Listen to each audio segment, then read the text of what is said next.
Chapter 27, in which Passepartout undergoes, at a speed of 20 miles an hour, a course of Mormon history.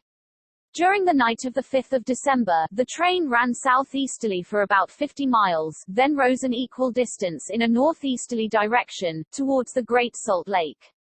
Passepartout, about 9 o'clock, went out upon the platform to take the air. The weather was cold, the heavens gray, but it was not snowing.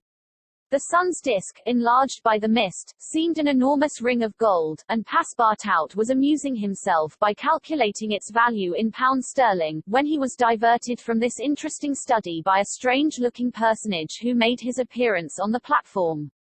This personage, who had taken the train at Elko, was tall and dark, with black moustache, black stockings, a black silk hat, a black waistcoat, black trousers, a white cravat, and dogskin gloves.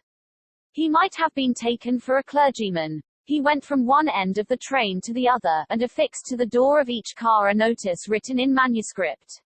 Passepartout approached and read one of these notices, which stated that Elder William Hitch, Mormon missionary, taking advantage of his presence on train number 48, would deliver a lecture on Mormonism in car number 117, from 11 to 12 o'clock, and that he invited all who were desirous of being instructed concerning the mysteries of the religion of the Latter-day Saints, to attend.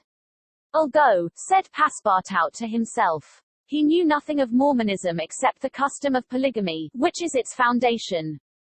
The news quickly spread through the train, which contained about 100 passengers, 30 of whom, at most, attracted by the notice, ensconced themselves in car number 117. Passepartout took one of the front seats. Neither Mr. Fogg nor Fix cared to attend. At the appointed hour Elder William Hitch rose, and, in an irritated voice, as if he had already been contradicted, said, "I tell you that Joe Smith is a martyr, that his brother Hiram is a martyr, and that the persecutions of the United States government against the prophets will also make a martyr of Brigham Young. Who dares to say the contrary?" No one ventured to gainsay the missionary, whose excited tone contrasted curiously with his naturally calm visage. No doubt his anger arose from the hardships to which the Mormons were actually subjected. The government had just succeeded, with some difficulty, in reducing these independent fanatics to its rule. It had made itself master of Utah, and subjected that territory to the laws of the Union, after imprisoning Brigham Young on a charge of rebellion and polygamy. The disciples of the prophet had since redoubled their efforts, and resisted, by words at least, the authority of Congress. Elder Hitch, as is seen, was trying to make proselytes on the very railway trains. Then, emphasizing his words with his loud voice and frequent gestures, he related the history of the Mormons from biblical times, how that, in Israel, a Mormon prophet of the tribe of Joseph published the annals of the new religion, and bequeathed them to his son Mormon, how, many centuries later, a translation of this precious book, which was written in Egyptian, was made by Joseph Smith, Jr., a Vermont farmer, who revealed himself as a mystical prophet in 1825, and how, in short, the celestial messenger appeared to him in an illuminated forest, and gave him the annals of the Lord. Several of the audience, not being much interested in the missionary's narrative, here left the car, but Elder Hitch, continuing his lecture, related how Smith, Jr., with his father, 2 brothers, and a few disciples, founded the Church of the Latter-day Saints, which, adopted not only in America, but in England, Norway and Sweden, and Germany, counts many artisans, as well as men engaged in the liberal professions, among its members, how a colony was established in Ohio, a temple erected there at a cost of $200,000, and a town built at Kirkland, how Smith became an enterprising banker, and received from a simple mummy showman a papyrus scroll written by Abraham and several famous Egyptians. The elder's story became somewhat wearisome, and his audience grew gradually less, until it was reduced to 20 passengers. But this did not disconcert the enthusiast, who proceeded with the story of Joseph Smith's bankruptcy in 1837, and how his ruined creditors gave him a coat of tar and feathers, his reappearance some years afterwards, more honorable and honored than ever, at Independence, Missouri, the chief of a flourishing colony of 3,000 disciples, and his pursuit thence by outraged Gentiles, and retirement into the far west. 10 hearers only were now left, among them honest Passepartout, who was listening with all his ears. Thus he learned that, after long persecutions, Smith reappeared in Illinois, and in 1839 founded a community at Nauvoo, on the Mississippi, numbering 25,000 souls, of which he became mayor, chief justice, and general-in-chief, that he announced himself, in 1843, as a candidate for the presidency of the United States, and that finally, being drawn into ambuscade at Carthage, he was thrown into prison, and assassinated by a band of men disguised in masks. Passepartout was now the only person left in the car, and the elder, looking him full in the face, reminded him that, 2 years after the assassination of Joseph Smith, the inspired prophet, Brigham Young, his successor, left Nauvoo for the banks of the Great Salt Lake, where, in the midst of that fertile region, directly on the route of the emigrants who crossed Utah on their way to California, the new colony, thanks to the polygamy practiced by the Mormons, had flourished beyond expectations. And this, added Elder William Hitch, this is why the jealousy of Congress has been aroused against us. Why have the soldiers of the Union invaded the soil of Utah? Why has Brigham Young, our chief, been imprisoned, in contempt of all justice? Shall we yield to force? Never. Driven from Vermont, driven from Illinois, driven from Ohio, driven from Missouri, driven from Utah, we shall yet find some independent territory on which to plant our tents. And you, my brother, continued the elder, fixing his angry eyes upon his single auditor, will you not plant yours there, too, under the shadow of our flag? No, replied Passepartout courageously, in his turn retiring from the car, and leaving the elder to preach to vacancy. During the lecture the train had been making good progress, and towards 12:30 it reached the northwest border of the Great Salt Lake. Thence the passengers could observe the vast extent of this interior sea, which is also called the Dead Sea, and into which flows an American Jordan.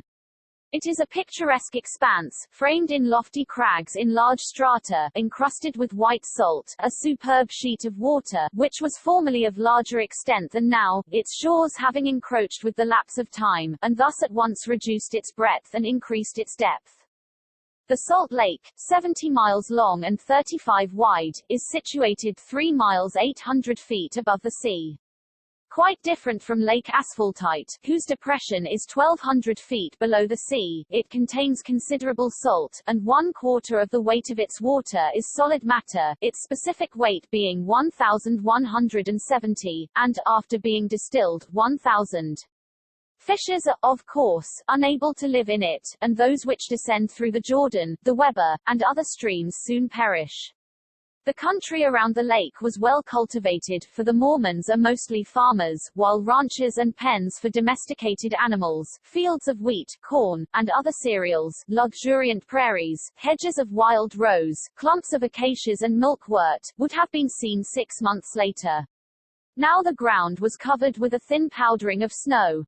The train reached Ogden at 2 o'clock, where it rested for 6 hours. Mr. Fogg and his party had time to pay a visit to Salt Lake City, connected with Ogden by a branch road, and they spent 2 hours in this strikingly American town, built on the pattern of other cities of the Union, like a checkerboard, with the somber sadness of right angles, as Victor Hugo expresses it.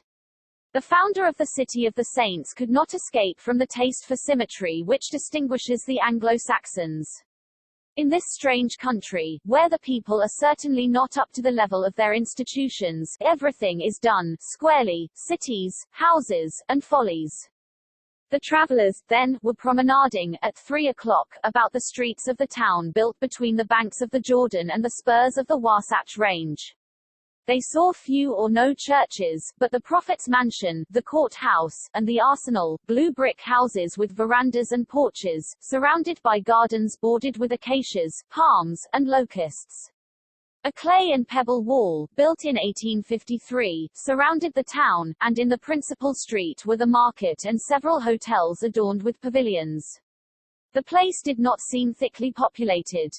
The streets were almost deserted, except in the vicinity of the temple, which they only reached after having traversed several quarters surrounded by palisades. There were many women, which was easily accounted for by the peculiar institution of the Mormons, but it must not be supposed that all the Mormons are polygamists. They are free to marry or not, as they please, but it is worth noting that it is mainly the female citizens of Utah who are anxious to marry, as, according to the Mormon religion, maiden ladies are not admitted to the possession of its highest joys. These poor creatures seem to be neither well off nor happy. Some, the more well-to-do, no doubt, wore short, open, black silk dresses, under a hood or modest shawl, others were habited in Indian fashion. Passepartout could not behold without a certain fright these women, charged, in groups, with conferring happiness on a single Mormon. His common sense pitied, above all, the husband. It seemed to him a terrible thing to have to guide so many wives at once across the vicissitudes of life, and to conduct them, as it were, in a body to the Mormon paradise with the prospect of seeing them in the company of the glorious Smith, who doubtless was the chief ornament of that delightful place, to all eternity. He felt decidedly repelled from such a vocation, and he imagined, perhaps he was mistaken, that the fair ones of Salt Lake City cast rather alarming glances on his person. Happily, his stay there was but brief. At 4 the party found themselves again at the station, took their places in the train, and the whistle sounded for starting. Just at the moment, however, that the locomotive wheels began to move, cries of "Stop! Stop!" were heard. Trains, like time and tide, stop for no one. The gentleman who uttered the cries was evidently a belated Mormon. He was breathless with running. Happily for him, the station had neither gates nor barriers. He rushed along the track, jumped on the rear platform of the train, and fell, exhausted, into one of the seats. Passepartout, who had been anxiously watching this amateur gymnast, approached him with lively interest, and learned that he had taken flight after an unpleasant domestic scene. When the Mormon had recovered his breath, Passepartout ventured to ask him politely how many wives he had, for, from the manner in which he had decamped, it might be thought that he had 20 at least. "One, sir," replied the Mormon, raising his arms heavenward, "one, and that was enough."